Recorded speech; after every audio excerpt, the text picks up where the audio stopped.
Hey, how's it going? Welcome back to the channel. Today I'm excited to bring you an update on the Legend League push. We're still having a lot of success, you guys, and I'm up to about top 30 in the US. I think I reset just under like top 50 last night. After a really solid today, I think we'll probably reset around top 25, give or take. I hadn't taken all defenses at this point, but a lot of other people on the leaderboards haven't either, you know what I mean? So I think, again, I'll sit around top 25 US and then hopefully around like top 1K, 1,000 in the global leaderboard. So that's pretty cool.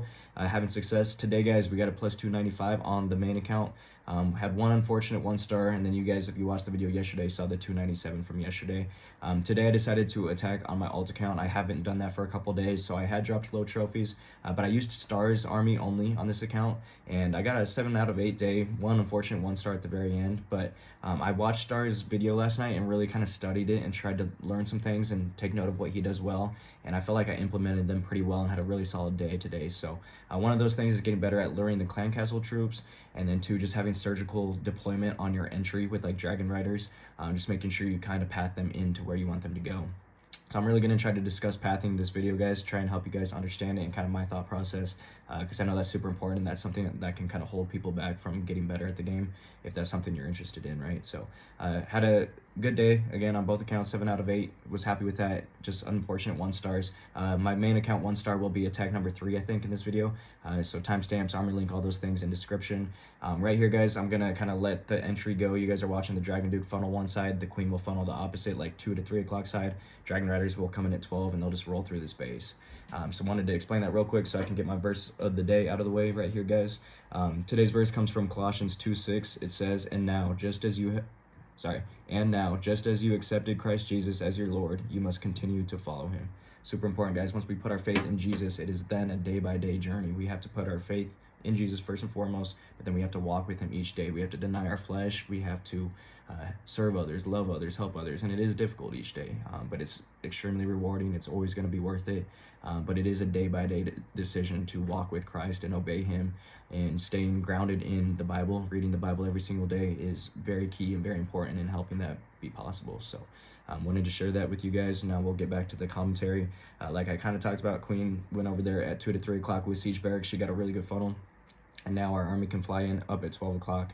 We're going into a decent amount of damage, so I got a nice early totem for like the minion prince up there.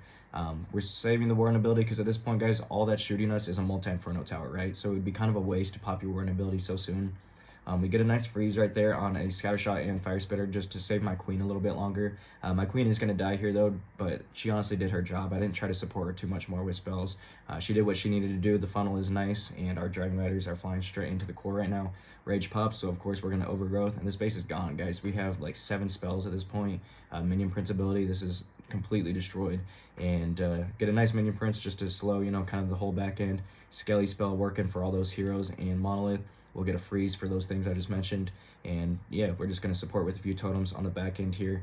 And our heroes are super healthy. So again, after watching Stars, I feel like I studied his video and kind of watched the whole thing in depth. Haven't really done that with one of his videos, at least for a long time. And I feel like I learned some things for sure, you know, dealing with the clan castle better, more surgical deployment on entry, and then just really seeing the bases as defenses only. I can tell Stars does that in his attacks. Like, he ignores everything. He can just, he looks at the defenses and knows where his Dragon Riders need to go into to create the best pathing for your Dragon Riders the entire attack. So he's just super good at, like, he sees the game differently, guys. And I'm starting to, like, kind of pick up on a little bit of things, just, again, after, like, studying him last night. So I feel like I implemented them well. I'm gonna, you know, continue watching him because there's a lot to be learned from him for sure. He's a very good attacker, and hopefully I'll try to explain those things, you know, verbally to you, because he doesn't do like commentary or anything with his attacks. So I'll try to continue learning and growing and getting better with Dragon Rider totems, which is a difficult army, but it's so good if you can get it down. Like, it's so consistent, you guys. It can 3-star seriously every type of base. I've said this for a long time now, for the like 2 months I've been using this army. But let's get into some commentary here, guys. This is a spread out, interesting base. This would be a really bad base for like Electro Dragons, because look how spread out it is. But double rage, I know I want to fly into a rage compartment sooner than later, and I want my Dragon Duke to pop one of those rage compartments, right? So we're letting the Dragon Duke get lured over by the Queen, then we get a nice stun, early poison for the furnace, and we're just kind of being patient, letting the Dragon Duke get his value, hoping this revenge tower goes out, and now he's going to go fly and pop a rage tower for us. So I think he gets out that super wizard tower as well. He should, yep, with the death damage. and then Queen and Siege Barracks are going in over at 9 o'clock. Queen just gets an arrow through the base. I believe I was trying to hit an air sweeper that was facing us, and I missed. I think I missed an air defense too, so not the best arrow ever, but is what it is. The Dragon Duke got great value. The Queen is still doing her job with the Giant in creating a funnel at 9 o'clock. Therefore, when my Dragon Riders come in right here at 10 to 11 o'clock, they have no choice but to fly straight into where I want them to, right? Where I controlled their pathing, straight into the Bomb Hive, the Multi-Inferno, Fire Spitter. We're going to go take out the Long Shot sooner than later. And then we have one Rage compartment up top that I can just easily overgrowth, right? Dragon Duke died in a pretty not ideal spot just because he's going to join our army and not be raged the whole time. But it really doesn't matter, guys. This base is completely destroyed. Just because we took a good entry, we decided to attack the base at the correct location, right? It's all about knowing where your army, or what your Queen needs to funnel out and what your Dragon Duke needs to funnel out to make sure that your army gets into the core of all the heavy HP, you know, high targeting, high damage defenses right away. That's what Dragon Riders need to do. They need to go in, take out the burst damage areas of the base, and then you can kind of, even if your Dragon Riders fizzle out, you can kind of overpower bases just with your heroes and good totems on the back end. So that's what makes this army so strong, guys. You just, again, got to get a heavy part out of the base quick, know how to control your army to get that pathing in there, and then just have some pretty well placed and timed spells, and you'll be all right. So yeah, pretty good attack right here. This is wrapping up.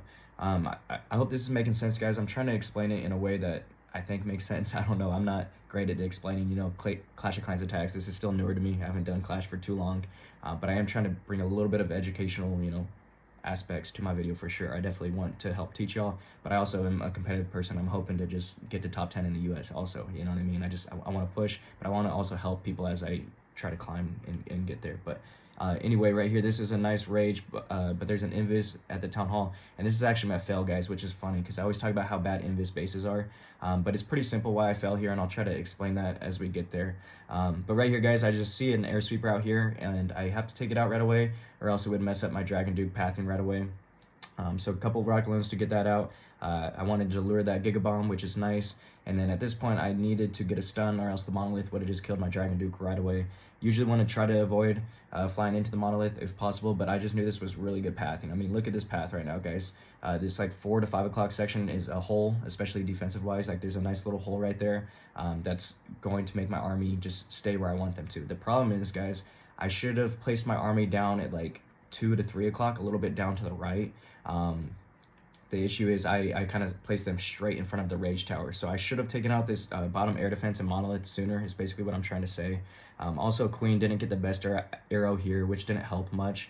I should have waited and been a little more patient on her arrow. All I did was trigger the invis. I could have hit an air defense or two if I had really slowed down and lined it up and tried. So bad Queen arrow to start, bad area to place my Dragon Riders. Again, they should have came in at 2 or 3, flown in and taken out this air defense and Monolith way sooner. A Skelly spell should have been down right now for the Monolith.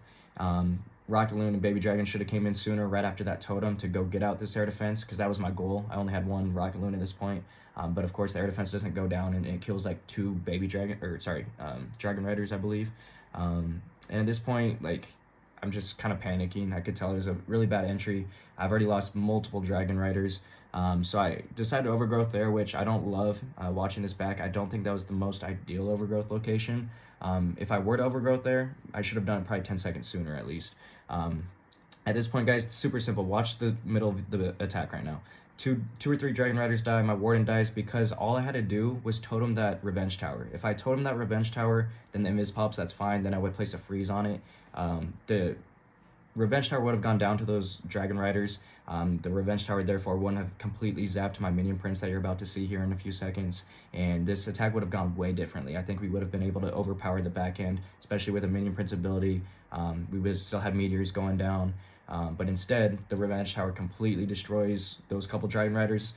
My Warden, the minion prince, and the Dragon Duke is strong, but there's no way he can get through the rest of this base, and I end up 1-starring as well, which really stinks. So simple fix right here. Again, I mentioned a couple things that I did wrong throughout the attack that could have helped, but at the end of the day, all I needed to do was pop a totem on that Revenge Tower, make sure that that goes down for my Dragon Riders, the like 2 or 3 I had alive with the Warden, and then placed a freeze on the Revenge Tower, you know, as soon as the invis spell popped.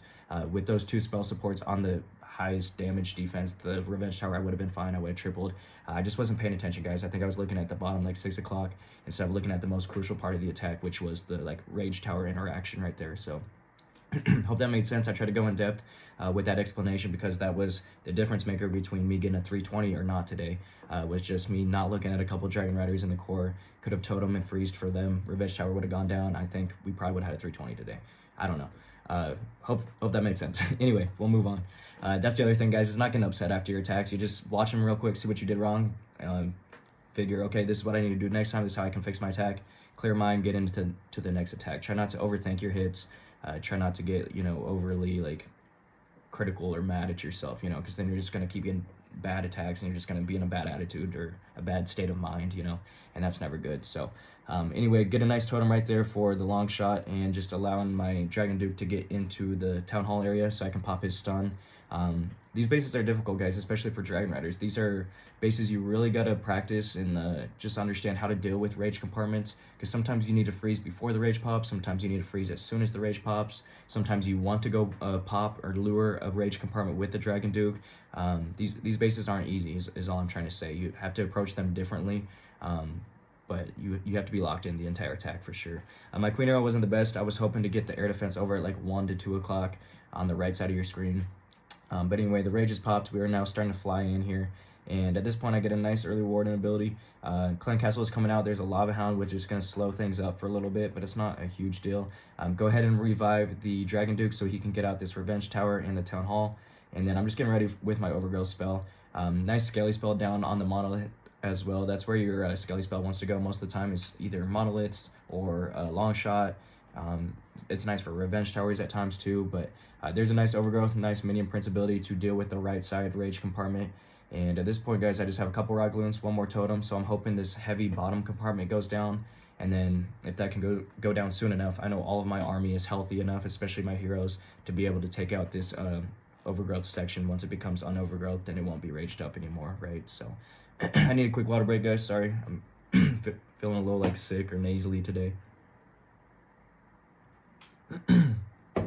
But yeah, guys, that's gonna wrap it up. That was the last attack of the video. Get a nice triple there. Again, I show a quick little recap at the end. Went 7 out of 8 on both accounts. We are pushing around top 25 US, which I'm super excited for. I'm gonna keep watching Star's videos, try to keep learning, kind of studying him, and I think we'll have a good shot at finishing top 10 US. So it's cool to see that we're closing in, and I hope we can just finish it out, because I think after today's video we have 10 days left. So the next 10 days my videos will be posted at 9 p.m. Mountain Standard Time. I've changed my time like 3 times, especially in the last week. I'm sorry, guys. Work is different. My schedule is changing, like I kind of talked about in my testimony video a couple days ago. So long story short, the most ideal time, the way I'll be able to get videos out consistently, is going to be 9 p.m. Mountain Standard Time. They'll be around 12-13 minutes. We'll get 4 to 5 attacks in, and hopefully you guys can watch us continue to push and get the top 10 US finish. That is the goal. So anyway, I will see you in tomorrow's video. Appreciate y'all hanging out, especially if you watched to this point. And yeah, we'll see you then. Peace.